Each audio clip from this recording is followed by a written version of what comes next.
നല്ല മുളക് അരച്ച മത്തിക്കറി നമ്മൾ ഉണ്ടാക്കാൻ പോകുന്ന. ആദ്യമേ നമ്മൾ അടുപ്പങ്ങ് കത്തിക്കാം. നമ്മൾ അടുപ്പ് ഇതാ കത്തിയിരിക്കുന്നത്. നമ്മളെ ചട്ടിക്കുട്ടൻ ചട്ടി നമുക്കങ്ങ് വെക്കാം. ചട്ടി ചൂടാട്ടെ. എന്നിട്ട് നമുക്ക് കടുക് ഇടാം. അല്ല, എണ്ണ ഒഴിക്കാം.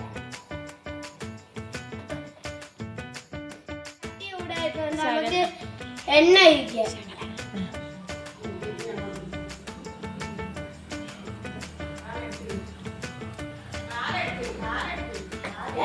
ഞങ്ങള് എണ്ണ ഒഴിച്ച് എണ്ണ ഒന്ന് തിളക്കട്ടെ. അപ്പോഴത്തേക്ക് നമുക്ക് കടുകിടാം. അടുത്ത്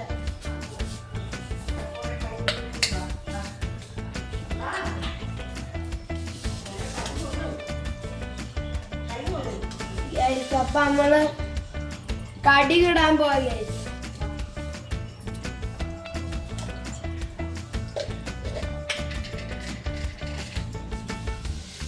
അങ്ങനെ കടുക് കുറച്ചും കൂടി ഇടാം.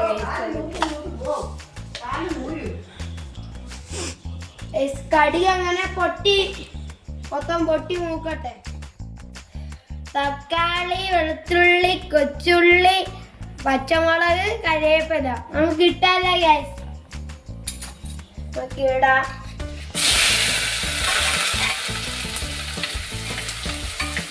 അങ്ങനെ നമ്മൾ ഇട്ട് ഇത് മൂത്ത് വരണം ഗൈസ്.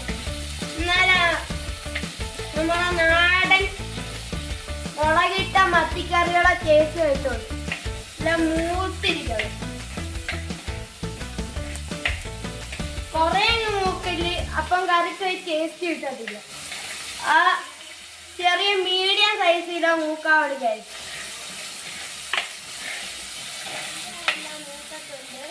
നമുക്കിനി മീൻ്റെ ഐറ്റങ്ങളൊക്കെ ഇടാം. മഞ്ഞപ്പൊടി, ഉലുവാപ്പൊടി, മല്ലിപ്പൊടി, മുളക് പൊടി നമുക്കിടാം ഗൈസ്.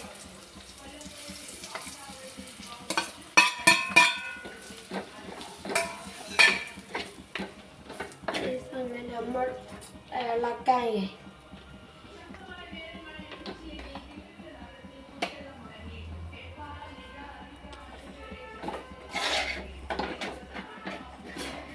നമുക്ക് ഇനി കുറച്ച് വെള്ളം ഒഴിക്കണം ഗൈസ്. മൂക്കട്ടെ. ഇത് റെഡി ആകുമ്പോൾ കുറേശ്ശെ വെള്ളം ഒഴിച്ച് കുറുക്കാൻ ഗൈസ്.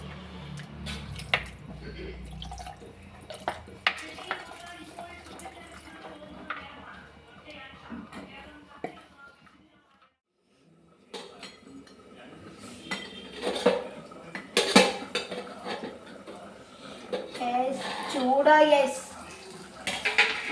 വെട്ടി തിളങ്ങുന്ന മീൻകറി ഉണ്ടായി ഗൈസ്. അത് ആര് കണ്ടാലും ഈ മീൻകറിയും ചോറും കൂടെ ഒരു പിടി പിടിക്കാൻ കൊതിക്കും ഗൈസ്. എന്താ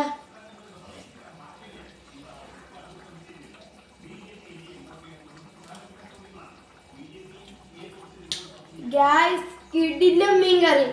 ഞാൻ വെച്ചോണ്ട് പറയല്ലേ ഗൈസ്, ഞാൻ കള്ളല്ല ഗൈസ് പറയണ. കിടില, എനിക്കിഷ്ടപ്പെട്ടു. കുറച്ചും കൂടെ ഒന്ന് തിളക്കട്ടെ. എന്നിട്ട് നമുക്ക് ഗ്യാസ് ഓഫ് ചെയ്യാം.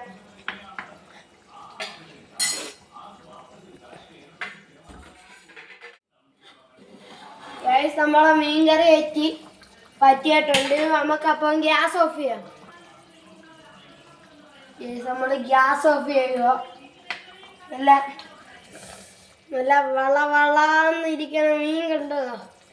കിടില. ആര് കണ്ടാലും കൊതിച്ചോ ഈ മീൻ കറിയും കൂട്ടി ചോറ്.